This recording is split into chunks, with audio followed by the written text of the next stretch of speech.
Classification of elements. classification of elements and Periodicity in properties. city in properties। आज हम लोग third chapter का start कर रहे हैं। सेकंड चैप्टर में कोई किसी को डाउट? No sir. हाँ, classification of elements and periodic properties हम लोग आज स्टार्ट कर रहे हैं।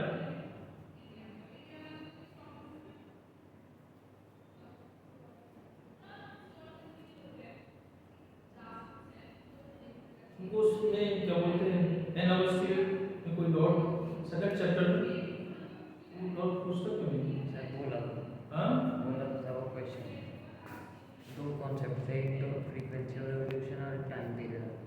वो वाला। अच्छा, अगली क्लास में बुक लेते हैं ना।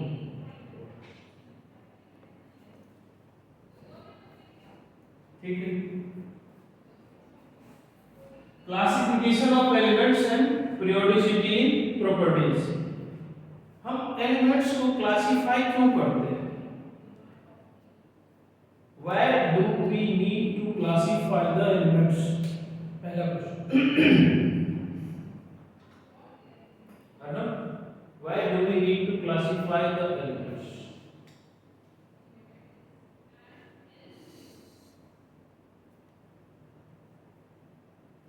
Why? To know the sir उनकी प्रॉपर्टी क्या सेम होती भी है। to know the properties। ठीक है, to know the properties.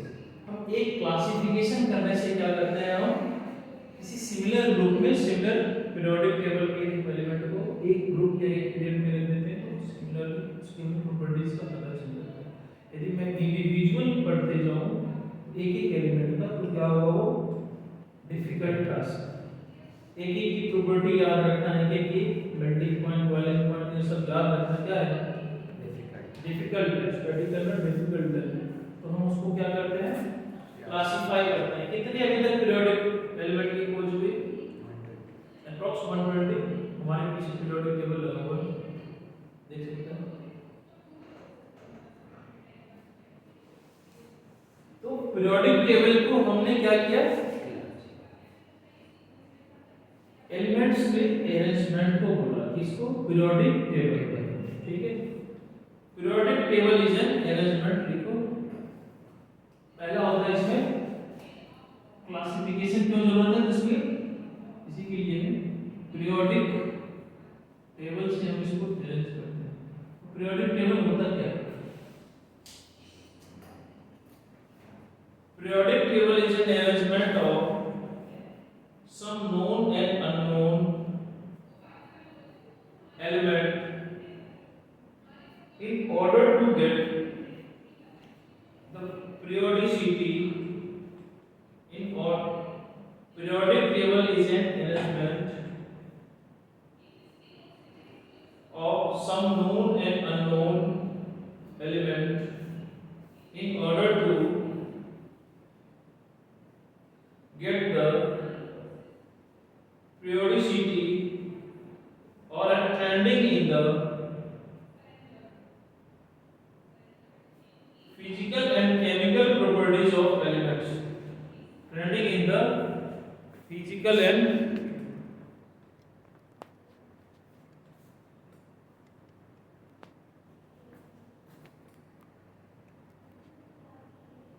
trending in the physical and chemical properties of the elements। ठीक है,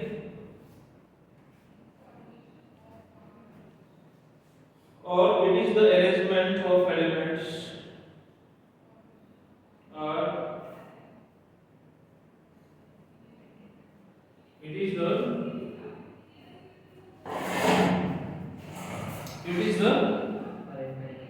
elements are certainly based on purpose of chemist या scientist involved। जो इसको अपने अकॉर्डिंग जिस तरीके से अरेंज किया, उनके पर्पस अकॉर्डिंग उन्होंने इसको अरेंज किया, ठीक है। Arrangement of elements are certainly based on purpose of chemist या साइंटिस्ट इन्वॉल्व। अब सारे अपने अपने साइड निकालो, बुक लाए आप मेरी पुरानी सी कहाँ देखो ना पुरानी का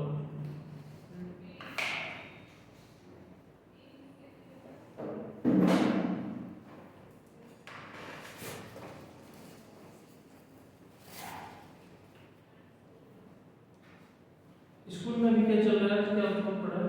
छुट्टी आज कल से स्कूल कल बहुत स्कूल तो आज से ही हमारा अलग होता है। ठीक है। तो इसमें पहला पूछा गया है why do we need class to classify elements. तो क्वेश्चन का आंसर क्या होगा? To note the properties of periodicity of elements of similar elements, similar property, जिसकी सिमिलर प्रॉपर्टीज है उसको हम अरेंज करके तो उसको जानने के लिए तो हम क्लासिफाई करते हैं ना। जैसे तुमको इंग्लिश में पढ़ते हो, इंग्लिश में क्या पढ़ते हो? पार्ट्स ऑफ स्पीच होते हैं, नाउन, प्रोनाउन, वर्ब, एडजेक्टिव, वो क्या है? इंग्लिश के जितने सारे वर्ड्स हैं उस वर्ड्स को क्या किया गया है? एक पार्ट्स ऑफ स्पीच में क्लासिफाई किया। या हिंदी के जितने शब्द हैं उस शब्द को क्या किया गया? संज्ञा, सर्वनाम, विशेषण बोले हैं। तो ऐसे ही पीरियोडिक टेबल को भी क्लासिफाई किया गया है। 120 एलिमेंट्स से लगभग उसको हमने क्या किया? एक क्लासिफाई किया। अच्छा ये फर्स्ट पीरियड का है, ये सेकंड पीरियड का है, ये थर्ड का है, ये फोर्थ का है, ये फर्स्ट ग्रुप है, ये सेकंड ग्रुप है, ये थर्ड फोर्थ है। ऐसे करते करते कितने ग्रुप है अभी तक? 18 ग्रुप है। पीरियड कितने हैं? Modern periodic table. इस मॉडर्न पीरियोडिक टेबल के आने से पहले बहुत सारे हिस्ट्री है। तो पहले से हम पढ़ते हैं सम अर्लियर अटेम्प्ट्स। पहले सबसे पहले, ठीक है, सम अर्लियर अटेम्प्ट्स। सम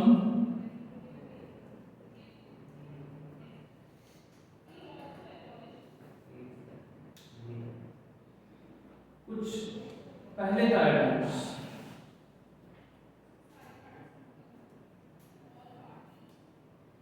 तो इसमें सबसे पहला है प्रोस्ट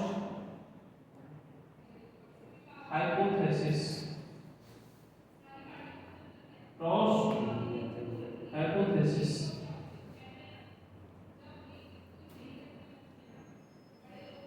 ठीक है। प्रोस्ट हाइपोथेसिस ये आया था आपका 1815 में। कब आया था? 1815 में।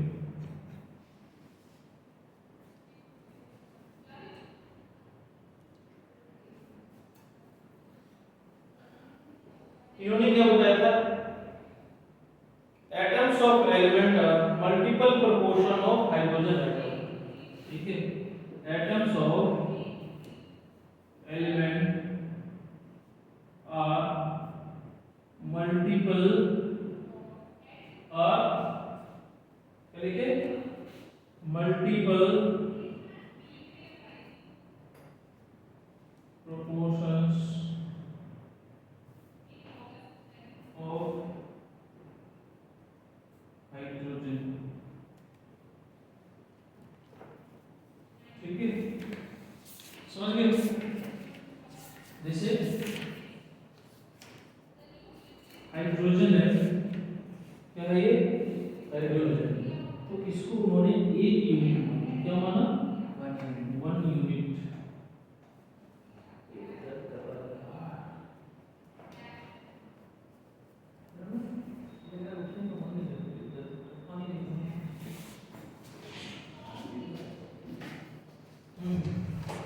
फिर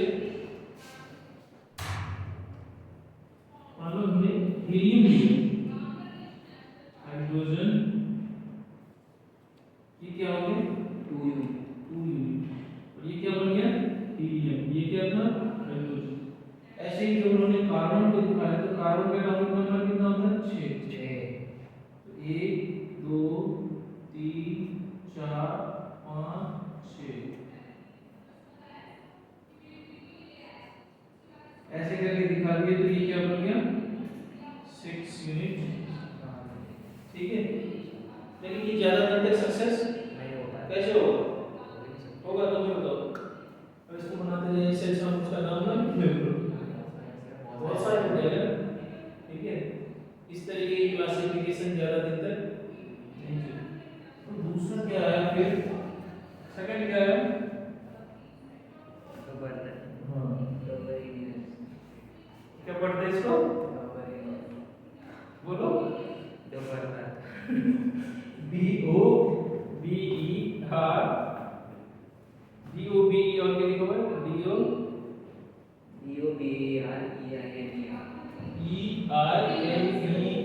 EINERS। ठीक है, फ्रेंड्स ये आया 1829 में। कब आया, 1821 ये आया 1800। देखो प्रॉस्ट का आया, प्रॉस्ट हाइपोथेसिस। ठीक है,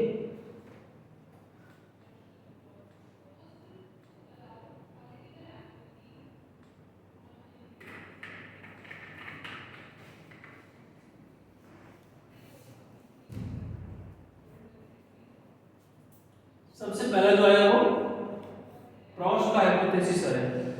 ठीक है, प्रॉस्ट ने क्या बताया, atoms of element are multiple proportions of hydrogen atom, hydrogen atom के मल्टीपल प्रोपोर्शन में होगा। ठीक है, ज्यादा एलिमेंट का आएगा तो जैसे मान लो 90 एलिमेंट है तो 90 हाइड्रोजन लिखते रहो। हां सही बात है ना। इसके बाद है डोप्रेनर्स ट्रेट। ठीक है, ट्रेट क्या कहता है, इन्होंने क्या किया था कि ग्रुप, जैसे मान लो ये ग्रुप में बताया था, जैसे ये एलिमेंट है ग्रुप और उसका एटॉमिक मास मान लो, कोई प्रॉपर्टीज मान लो, एटॉमिक मास मान लो या कोई प्रॉपर्टीज मान लो। उन्होंने बोला था ये तीन ट्राइड्स का मतलब होता है तीन, क्या होता है तीन। ठीक है, इसने कहा जैसे हमारे पास x y और z है, क्या है x y और z, ये ग्रुप में है। सुनो इधर, तो ये जो प्रॉपर्टी ऑफ y है, क्या बताया था उन्होंने, property of y is average of property of x plus x है। ठीक है, तो property of y equal to property of, अब प्रॉपर्टीज मतलब कोई भी प्रॉपर्टी इसके वाले पॉइंट, मेल्टिंग पॉइंट, रेडियस कुछ भी। ठीक है, x plus properties of z upon 2, इसका एवरेज होता है। ठीक बात आया ना। ठीक है,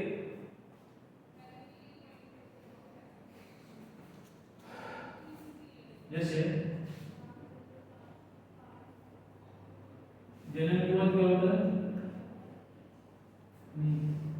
क्रिप्टन जेनन और रेडन, क्रिप्टन जेनन और रेडन। ठीक है, सुनो बेटा, देखो मान लो इसका बॉइलिंग पॉइंट जो है x डिग्री है, इसका बॉइलिंग पॉइंट क्या है y डिग्री, इसका बॉइलिंग पॉइंट z डिग्री। ठीक है, तो इसका मतलब उन्होंने क्या बोला था, boiling point of y equal to क्या होगा, boiling point of x plus boiling point of z upon 2। ठीक है, यानी कि जो z डिग्री है वो x degree plus y degree upon, ये किसने बताया, मैंने नहीं बताया। हाँ, जैसे आपका है लिथियम, सोडियम और पोटेशियम। ठीक है, फर्स्ट ग्रुप, तो इसमें देखो एटॉमिक मास ऑफ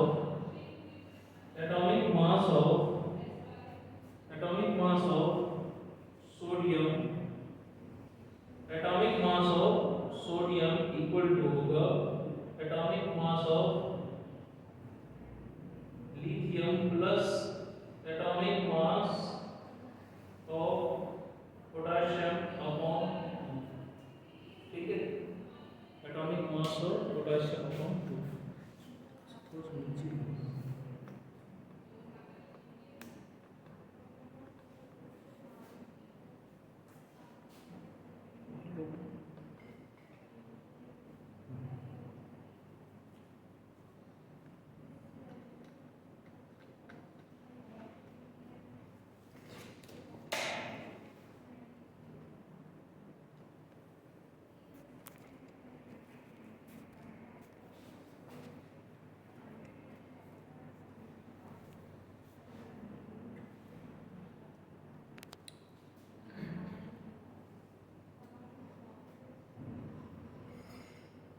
इधर नीचे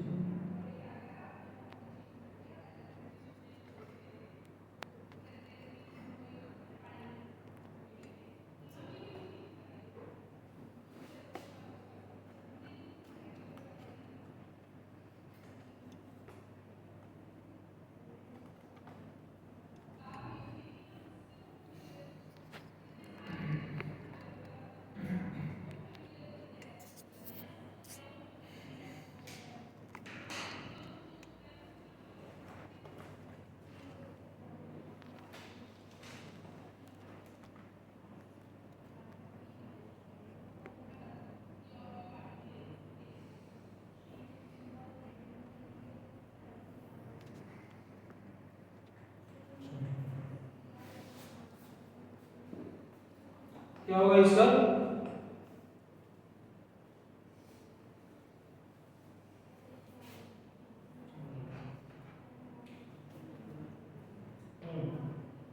atomic mass of sodium equal to atomic mass of lithium plus atomic mass of क्या होगा? देखो एटॉमिक मास ऑफ सोडियम कितना होता है? हैं? 23 क्या होगा? एटॉमिक मास ऑफ सोडियम कितना होता है? 23, ठीक है। और एटॉमिक मास ऑफ लिथियम कितना होता है? 7। एटॉमिक मास ऑफ ये क्या होता है? 39 डिवाइडेड बाय 2 करो, 23 कितना हो गया ये? 46 हो गया ना? 23 आ गया।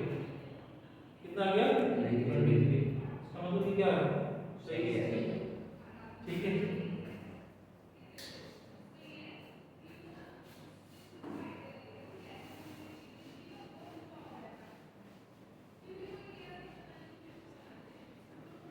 फिर उन्होंने ये बताया, आज हिस्ट्री पढ़ेंगे थोड़ा,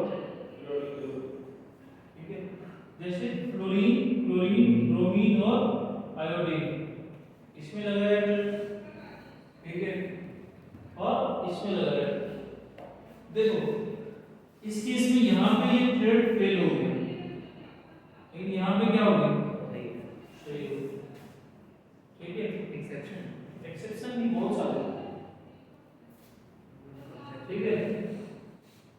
इस पीरियोडिक टेबल में ना, पीरियोडिक टेबल वाले चैप्टर इसमें बहुत है।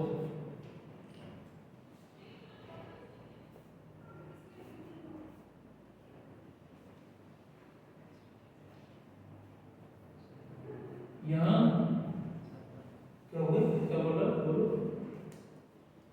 कुछ बोल रहा है। फिर यहाँ पे क्या हो गया? ये ट्रेड फेल हो गया, यहाँ पे ये ट्रेड इसमें सही हो गया, यहाँ पे ये ट्रेड सही है। करके देखने से पता चल जाएगा टॉपिक लेने से, ठीक है। तो इसमें क्या होगा? इसका डिमेरिट क्या होगा? There are limited number of triads. इसमें सब की सब का नहीं आएगा ना, हर जगह ये ट्रेड नहीं आएगा, हर जगह ये ट्रेड फॉलो ही नहीं